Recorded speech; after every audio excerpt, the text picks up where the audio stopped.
Thank you for joining us today on Friday, March 11th. This is Unapproved Prophetic Literature, Episode 5, your podcast for keeping up with the United Nations commentary on current violations of human rights, as predicted by literature that shapes our society. Today, we will be analyzing the human freedom of movement compared to the novel The Handmaid's Tale, written in 1986 by Margaret Atwood. Your hosts today are Unaisha Ahmed, Kate Sorby, Olivia Tremberth, Brooke Kavanaugh, and myself, Danielle Radu. Today's episode is sponsored by HelloFresh. Sign up now with code AUNTLYDIA in all caps to get 15 free meals with free shipping. Atwood's novel Handmaid's Tale is a chilling story of a futuristic dystopian society where sexual actions are regulated and the individual's life is littered with human rights violations. The book is a journal that follows the life of Offred, a handmaid whose only job is to provide her head of household a child for his family to raise. She experiences flashbacks to contrast her current life versus how her rights were slowly taken away. The most significant issue with human rights I recognized while reading this book was the inability to move freely. Offred often fantasizes about running away, but Gilead seems to hold its citizens captive. The first aspect of The Handmaid's Tale that we will be analyzing is the setting and how it demonstrates concerns regarding confinement. And I think that this is the most effectively argued point by Atwood in her novel. So at the beginning of The Handmaid's Tale, we get an account from the narrator Offred kind of explaining what the society of Gilead looks like and the kind of environment that she's in on a daily basis. So I pulled out a quote from page 20 that reads, "Above us, I know there are floodlights attached to telephone poles for use in emergencies, and there are men with machine guns in the pillboxes on either side of the road." So this quote really stood out to me because you can kind of see specifically that the society has convinced Offred that these are used for emergencies, but as you can see the lights, like picture the lights shining down on someone, they're trying to escape, they're trying to get away from the confinement and oppression that they're under. So really they're trying to just watch out for the people that are inside that would cause a threat to their system of reproduction. The implementation of men with machine guns in this setting furthers this idea and makes the reader question what their purpose is. Are they really protecting the citizens inside the wall from what's outside, or are they protecting what's inside and making sure nothing gets out? And that's kind of the idea that's built up through the beginning of the novel, this whole idea of confinement and the inability to leave. That's kind of the vibe we get overall from this quote. Slightly later on page 23, Atwood states, "This is the center where nothing moves." I also think this is a good quote, it's short, but it gets the idea across that Offred, as the woman who is being used to reproduce children, is the center of everything, and that's the reason why Gilead came to be. However, she isn't in control of her own movements, and she does the same thing every day based on what somebody else is telling her. So this really shows how she is confined and has no real power or control over her life. The next quote I found to be of great significance was about the wall on page 32. So the wall is used as a fear tactic by Gilead to scaring the handmaids into following the rules of the society. So the quote reads, "We're supposed to look. This is what they are there for, hanging on the wall. Sometimes they'll be there for days, until there's a new batch. As many people as possible will have the chance to see them." Here Offred admits that she is supposed to look at the wall and feel threatened by it. Gilead kind of wants to put it in the handmaids' heads. If you do something wrong or if you break the rules, this is going to be you next. You're going to be the next one on the wall if you don't follow what we have to say. So fear is used as a control mechanism, and it's clear that Offred is aware of it. One last important quote regarding setting really shows the perspective of Offred and how she feels in the society. So on page 165, the quote reads, "Now and then we vary the route. There is nothing against it as long as we stay within the barriers. A rat in a maze is free to go anywhere as long as it stays inside the maze." So here she's talking about how she goes shopping with Glenn to get food for the household that she's in. And they can really go wherever they want. They can go to the shops, they can go to the wall, they can go to Soul Scrolls to get prayers. The only place they aren't allowed to go is outside of the barriers. So this does create a sense of the handmaids being trapped and unable to express themselves because they are being oppressed and confined. Using the metaphor of a maze kind of compares Offred's situation to a game where she's being played with. She doesn't know her way around, she doesn't know what's around the corner, and she doesn't know if there's ever going to be a way out. And if there is, it's going to be very difficult to find, just as it would take much time to get from the beginning to an end of a maze. In this sense, the handmaids are an experiment that they don't know if they'll ever get out of. Offred even goes so far as to compare herself to a rat, which really shows how the confinement placed on her by Gilead has changed her perspective on herself and her physical appearance, as well as the way she believes that she is perceived by others. For these reasons, I think that setting is a really convincing technique that Atwood utilizes to compare Offred's narrative to the violation of human movement. A real-world violation of setting as it pertains to the freedom of movement has been occurring since 2018 in Nicaragua. Due to a lack of judicial process here, citizens who undermine the national integrity, as stated by the government, or just protest against the unfair actions committed by the government, are put in solitary confinement, and this can happen for longer than 15 days. The victims here get little food and medical care, and the police officers that put them in confinement are not questioned. Some conditions faced by the victims are improper medical care, and many lose weight due to the insufficient diets provided. They're even so harsh as to leave the lights on at night so victims can't sleep. And this relates to The Handmaid's Tale because, as you can see, Offred and the fellow handmaids, they're confined in Gilead. They can't find their way out. They are told what to eat, they are told when to sleep, they are told where to go and how to spend their time. The handmaids were forced into this kind of situation, similar to how the people were in Nicaragua. They didn't really get a say in how they were going to be living or the environment that they were in. And just because they stood up for what they believed in, this was kind of punishment that they got. Whereas in other places, like in the U.S., nowhere near as harsh of a punishment like this would ever be given. So here we can kind of see the issues that we have with the human rights and how this can impact the health and the well-being of other people. Here we can see how The Handmaid's Tale kind of predicted this confinement in other parts of the world. More on this when discussing imagery with Unisha. Yeah, so the next aspect we'll be looking into is imagery and how Atwood utilizes space to convey the limits of movement within Gilead. One of the main signifiers used in Gilead to keep control over the women is the long red dresses that they wear. These dresses represent blood, or the true purpose of the handmaids, on page 8. Atwood establishes this imagery in the introduction of the book and conveys how the handmaids just represent the reproduction and the role that the handmaids have in society to push their role into the mind of the reader. Now, this develops further into the book as Atwood uses uniform imagery to create a set of perspective on how handmaids are confined and unable to escape. For example, the confinement of the handmaids during the Prevaganza, or a kind of wedding for the children of the wives. This is seen on page 214 when Offred explains as she walks towards the event. She says, "I glide with Ofglin along the sidewalk, the pair of us, and in front of us another pair, and across the street another. We must look good from a distance, picturesque, like Dutch milkmaids, like a flotilla of swans, or anything that repeats itself with at least minimum grace and without variation, soothing to the eyes, for that's who this show is for. We're off to Prevaganza to demonstrate how obedient and pious we are." Within this quote, Atwood stresses the uniform nature which the handmaids must follow. They're constantly under surveillance, unable to take any form of misstep or wrongdoing. And Atwood emphasizes how Gilead's intentions is to strip the handmaids of their individuality and force them to conform and live within the limits that allow them to survive. And the handmaids are constantly aware that they are being watched by what's called the Eyes, which is a group of surveillance that targets those who might be plotting against the oppressive government. In Atwood's effective focus on the repetitive use of another handmaid pair and another handmaid pair pushes the idea that trying to escape is virtually impossible, as they're stuck in a system tailored to make them feel small and less than human. And then further, when Offred actually enters into the area where the handmaids and the rest of the population will be watching the event, she explains where they'll be sitting.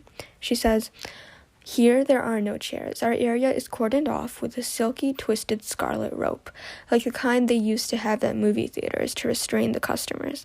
This rope segregates us, marks us off, keeps the others from contamination by us, makes us for a quarrel or pen. So into it we go, arranging ourselves in rows, which we know very well how to do, kneeling then on the cement floor," on page 214.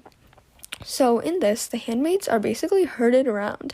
The most striking part to me personally was that the handmaids are aware that they're seen as yet less, and then they physically can't really do anything to stop it because of the kind of heaviness or like the pressures in their environment to just conform and go about what the handmaids are doing. And the spatial imagery of the handmaids being packed into a little block of a section parallels that of a herd animal, like a sheep. And when you think of like animals in a pen, you kind of see like the frenzy and the busyness of all those animals trying to go into one area. And so the similarity of the handmaids, who are all wearing red and all look the same and all essentially basically the same person, just repeated over and over again, being packed in the same area, is very similar to that of a group of animals just being stuck into an area. And that just further emphasizes how the handmaids are being treated like livestock against their will and being deprived of their own right to move and have their own choice of where they want to go with their own lives. And this limitation of space and movement is similar to a current real-life violation. In Hong Kong, during the COVID-19 pandemic, in detention centers, political activists are being unjustly arrested and then confined into poorly ventilated and overcrowded facilities. So pre-COVID, detaining people in small spaces was not very good. And in a world with COVID, the situation is even worse because people are stripped of their personal rights to protect their own health, as COVID is easily transmitted in small spaces where people are next to each other. So this kind of parallels the situation of the book, as groups of people are against their will and forced into smaller spaces.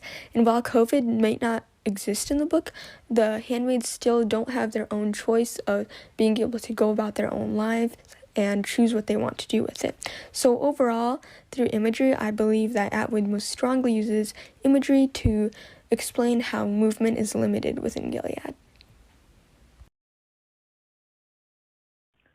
Another human rights violation listed in the Universal Declaration of Human Rights is the right to have an adequate living standard. Here at Unacceptable, we are pleased to offer you a solution to that. Meet HelloFresh. HelloFresh is a food delivery subscription service aimed at making your life easier. All people have the right to easy access to food and also the right to rest and leisure, and this service only makes your job easier. They ship easy-to-make meals right to your doorstep weekly, and the portions are just right, meaning that no waste is created and money is not spent on ingredients you're not going to use. I personally use HelloFresh to deliver 5 dinners to my house, and all I can say is wow. Since HelloFresh is so great, we want to make your life free of human rights violations too. Use our code AuntLydia15 at HelloFresh.com to get 15% off your first order along with free shipping. Again, that is AuntLydia15 at HelloFresh.com.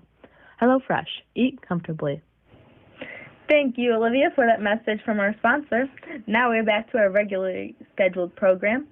Unlike our listeners at home, the citizens of Gilead faced many human rights violations, but today we are focused on the right to move freely, which I have to disagree with Unaisha and Danielle, because the power dynamic that is required for these extreme examples of human rights violations is the most realistic and accurate pillar in this book. When I was reading about the power structure of Gilead, it reminded me of the oppressive regime of Kim Jong-un in North Korea, which is known for its censorship, propaganda, and most importantly, the inability to leave. In 2018, a defector talked about his experiences at a Georgetown university. Because leaving was illegal, he knew his actions risked his family either going to prison camps or execution by firing squad. This is a significant violation because although he was able to escape, the inability to do so freely likely resulted in tragic consequences for those he loved. Tragic for those involved, but also effective for the regime because with the threat of violence to those you care about and or yourself, it is able to deter potential defectors, as this anonymous author discusses. The first clear connection to the book I saw on page 91. They didn't care what they did to your feet or hands. Remember, said Aunt Lydia, for our purposes, your feet and hands are not essential. This refers to the torture Moira receives as a consequence of her attempted escape. The threat of violence becomes her reality as Aunt Lydia characterizes her as a simple object at the bottom of the hierarchy. This power dynamic was able to make an example of Moira that effectively deters Offred from romanticizing future escapes. Aunt Lydia is a symbol of Gilead's authority, so her neglect of Moira's autonomy reflects on how her society views one staying in their place and giving in to one's expectations without a choice. Another example, another parallel between North Korea and Gilead are the spies. The angels stood outside with their backs to us. They were objects of fear to us. But something else as well. The angels, like the eyes, are another symbol of authority, characterized as regular people, however very threatening. This is because they are able to report the movements and actions which ensure no citizen has any privacy to their movement. This is another example of the inability to relocate or the choice to relocate, because not only are the authorities watching, but capture ensures harsh and physical consequences. Ultimately, the book ends with this cliffhanger that insinuates a possible escape. Whether it is my end or new beginning, I have no way of knowing, so I set up into the darkness within, or else the light, on page 295.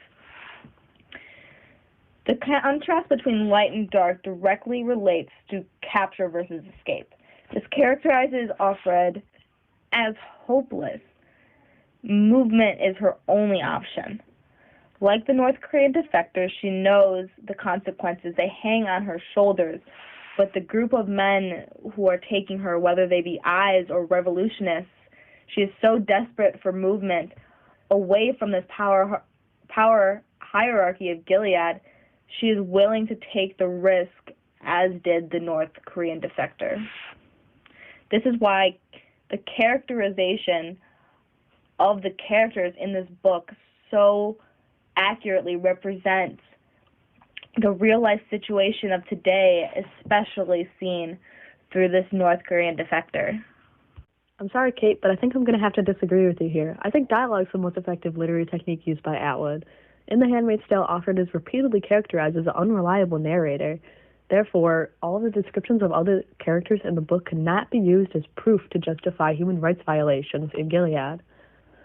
Dialogue is the best literary technique to display these human rights violations because it relies on more than just Offred's perception of her environment.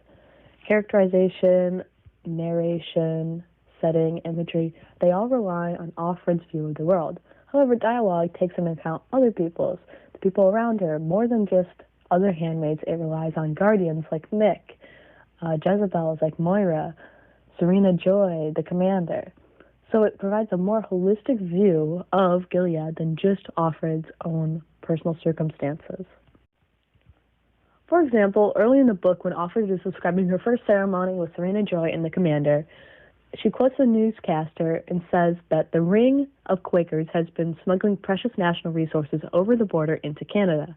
The newscaster then goes on to say that 5 members of the heretical sect of Quakers have been arrested, smiling blandly, and more arrests are anticipated. This language used by the newscaster just shows the absolute vehemence to Article 13's right to move around freely in your country, and specifically the handmaid's ability to leave Gilead. Right? Obviously, precious national resources is referring to these handmaids, which just further shows their objectification in the society and how they're treated as resources and things for other people to use rather than actual people with thoughts and feelings and, desires, and not just to be treated as some object to be used by men in Gilead, right? And then the fact that this is broadcasted nationwide to presumably millions of people, this holds much more weight than just Offred's own personal belief, because this just shows how this violation of Article 13 is absolutely systemic in the society and not just within one household or one group of people, right? And the tone of this man is much more sinister than Offred's. As we see it smiling blandly. It conveys the values of the men in society, which Offred is just unable to do alone, which is why dialogue is just so significant in displaying this human rights violation in Gilead. And then to go on, there's also another quote later down the line from Moira, and she quotes that, "They had to do it that way. The copy counts and the jobs both at once.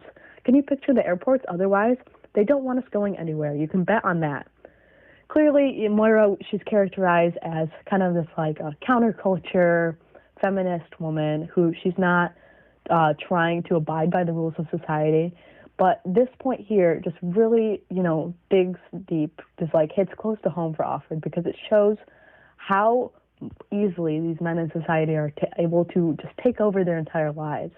I mean, the automation of their money, the ability to just fire them all from their jobs, it shows the absolute struggle of these women in pre-Gilead society, and how this, the sacred, role of Article 13 in our society today was just absolutely discarded by these men.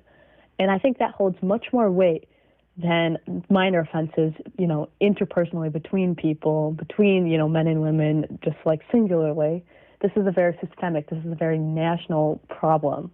And it helps to visualize the true weight of the significance and how society was able to shift over into Gilead so quickly and without much protest, right? Because there was really no ability for these people to, stand up and protest society. And I think this just really connects to real life, the issue of DACA recipients in the United States today, and how back, several years ago, there was an issue of they are not allowed to travel to and from the United States. They're without this something called advanced parole, which would give them the legal right to travel. And I think this is certainly a violation of Article 13, and it really connects to Offred's character, but it just shows how the United States is able to trap these people essentially in the country or out of the country, where they can't leave. If they leave, they know they can never get back to their family here in the United States, their jobs here in the United States. And, coming from the mouths of some of these DACA recipients, we're seeing how this is provided a detachment from their culture, from their family back in their native country. And I think this is very similar to Offred's living situation here in Gilead, because first she's trapped in her house with the commander, so she can't see Nick, who, whether he's dead or not, that's up for debate. She's not able to see her daughter, who we see is, taken away from her and kept in someone else's house. And I think these two living situations are very similar, and it just shows how these descriptions of violations of human rights in Handmaid's Tale are just so applicable in real life, and how Atwood is able to convey this message that we can take and we can connect to our real lives. Thank you, Olivia. And I want to circle back to your comment about Offred being an unreliable narrator. You made a comment about how this prevents her description from being used as proof of human rights violations in Gilead.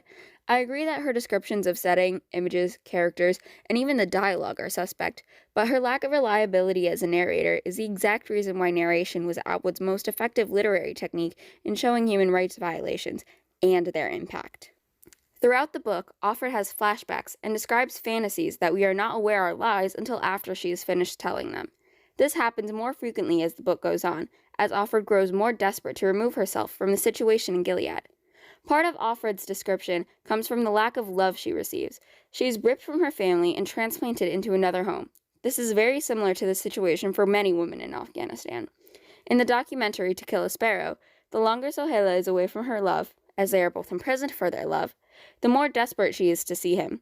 Atwood shows Offred's desperation through reconstruction.